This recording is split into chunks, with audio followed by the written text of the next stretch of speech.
Kami dari kelompok 3 akan melakukan pengamatan sifat fisik, edible portion, dan sifat kimia pada sampel pir dan buncis.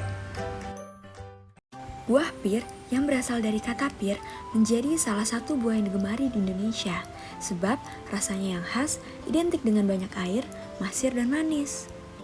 Buah pir digemari karena mengandung banyak air yang menyegarkan. Buah pir dirasa paling cocok dikonsumsi saat cuaca sedang panas. Manfaat buah pir untuk kesehatan diperoleh berkat kandungan nutrisi di dalamnya. Buah pir tidak hanya mengandung banyak serat, tetapi kaya akan vitamin dan mineral penting seperti vitamin B, vitamin C, vitamin K, kalium, tembaga, dan magnesium. Selanjutnya ada buncis nih teman-teman. Buncis adalah salah satu jenis sayuran yang banyak mengandung vitamin dan mineral. Sayuran serupa kacang panjang ini sering dimasak sebagai campuran sayur sop, capcay, atau ditumis dengan daging. Kamu juga bisa menemukan sayuran ini sebagai pelengkap stik untuk menambah nutrisinya. Tak hanya lezat, sayuran ini juga dinilai memiliki sederet manfaat penting yang baik untuk kesehatan. Pengamatan sifat fisik. Alat dan bahan yang digunakan yaitu timbangan, jangka sorong, penggaris, pisau, buah pir, dan buncis. Sampel buah pir yang kita dapatkan warnanya agak kuning pucat ya teman-teman. Kemudian dari aroma, khas aroma pir. Lalu rasa, setelah dicoba, rasanya agak asam dan hanya sedikit manis saja. Sampel pir yang didapatkan bentuknya lonjong, agak bulat. Kemudian ada cacat di bagian samping tangkai. Dan setelah ditimbang, berat yang didapatkan yaitu 196 gram. Sedangkan pada buncis, warna, aroma, rasa, bentuk, dan ukuran seperti buncis pada umumnya. Warnanya hijau, aroma dan rasanya khas buncis, berat yang didapat 10 gram, juga bentuknya yang panjang dan pipih. Untuk uji kekerasan cukup secara subjektif saja, dengan cara dipijit menggunakan jari tangan. Sampel pir yang kami dapat kekerasannya cukup keras ya teman-teman. Uji kekerasan bisa dilakukan secara objektif juga loh dengan alat penetrometer. Contohnya seperti ini teman-teman.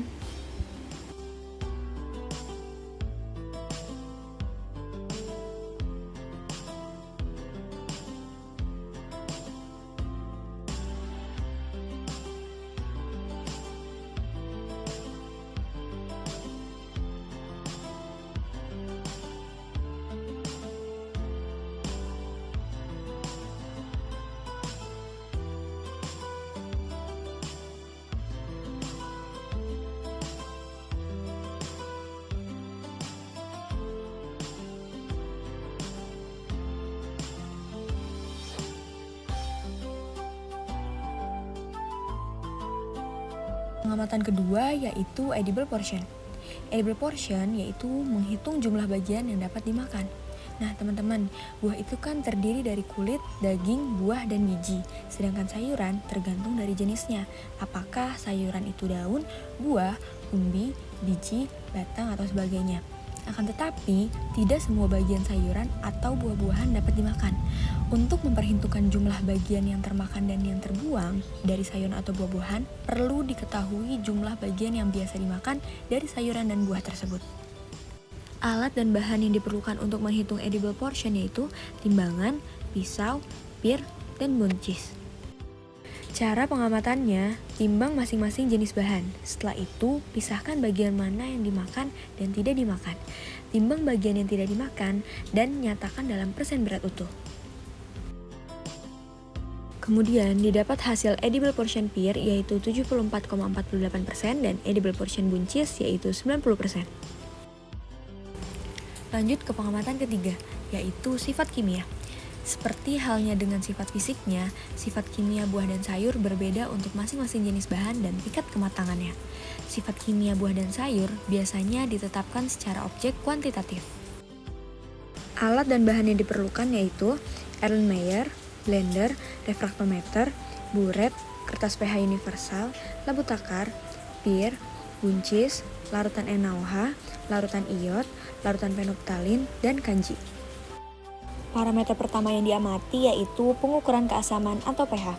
Setelah sampel ditimbang sebanyak 100 gram, kemudian dihancurkan dengan blender. Jika kadar air pada bahan rendah, maka ditambahkan 100 ml air untuk memudahkan penghancuran. Setelah itu, sampel diukur pH-nya menggunakan pH universal. pH yang didapat pada sampel pir yaitu 5 dan pada sampel buncis yaitu 6. Artinya, kedua buah dan sayur tersebut mengandung asam. Selanjutnya, pengamatan padatan terlarut. Setelah sampel di blender, saring hancuran bahan yang diperoleh dengan kain saring. Teteskan filtrat pada prisma refraktometer dan baca skala refraktometer yang menunjukkan kadar padatan terlarut. Hasil padatan terlarut pada sampel pir yaitu 62% dan pada sampel buncis yaitu 32%. Semakin kecil angka yang tertera pada refraktometer, semakin rendah kandungan air pada bahan dan semakin tinggi padatan yang terkandung pada bahan tersebut. Pengukuran total asam tertitrasi merupakan penentuan konsentrasi total asam yang terkandung dalam suatu bahan. Komponen asam pada buah dan sayur merupakan metabolit sekunder atau produk samping dari siklus metabolisme sel seperti asam malat, asam oksalat, dan asam sitrat yang dihasilkan dari siklus Krebs.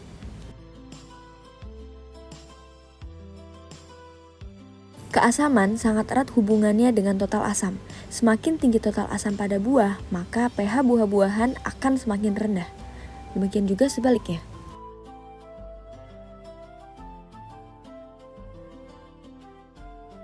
Berdasarkan percobaan, terlihat buah pir memiliki nilai total asam tertitrasi sebesar 0,19%, lebih tinggi dibandingkan dengan buncis yang sebesar 0,16%. Hal ini sesuai dengan teori yang mengatakan bahwa semakin besar nilai TAT, maka pH-nya akan semakin kecil. Produk buah-buahan memiliki sifat kimiawi yang berbeda-beda, salah satunya yaitu perbedaan kandungan nilai gizi seperti vitamin C. Kandungan vitamin C pada setiap buah tergantung dari jenis komoditas buah itu sendiri. Tingkat kematangan dan faktor-faktor fisiologis juga perlakuan pasca panen lain dapat menyebabkan perubahan kimia. Penentuan kadar vitamin C dilakukan dengan menggunakan metode titrasi yodium. Prinsip dari titrasi yodium yaitu yodium dapat mengadisi ikatan rangkap vitamin C pada atom karbon C nomor 2 dan 3. Ikatan rangkap yang diadisi oleh yodium akan putus menjadi ikatan tunggal. Jika seluruh vitamin C telah diadisi oleh yodium, maka yodium yang menetes selanjutnya saat dititrasi akan bereaksi dengan larutan indikator amilum, membentuk ion amilum yang berwarna biru. Terbentuknya warna biru menunjukkan bahwa proses titrasi telah selesai karena seluruh vitamin C sudah diadisi oleh yodium, sehingga volume iodin yang dibutuhkan saat titrasi setara dengan jumlah vitamin C. Berdasarkan percobaan terhadap titrasi filtrat buah nanas sebanyak 2 kali ulangan, didapat hasil kadar vitamin C sebesar 79,2%. Pada proses pemeraman buah dipengaruhi oleh adanya etilen. Etilen ini adalah senyawa hidrokarbon tidak jenuh yang pada suhu ruang berbentuk gas. Etilen dapat dihasilkan oleh jaringan tanaman hidup pada waktu-waktu tertentu. Senyawa ini dapat menyebabkan terjadinya perubahan-perubahan yang penting dalam proses pertumbuhan dan pematangan hasil pertanian. Etilen adalah suatu gas dalam kehidupan tanaman yang digolongkan sebagai hormon yang aktif dalam proses pematangan. Etilen disebut hormon karena dapat memenuhi kriteria sebagai hormon tanaman, bersifat mobile atau mudah bergerak dalam jaringan tanaman, dan merupakan senyawa organik. Berikut adalah contoh pematangan buah yang dipengaruhi oleh etilen.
Terima kasih.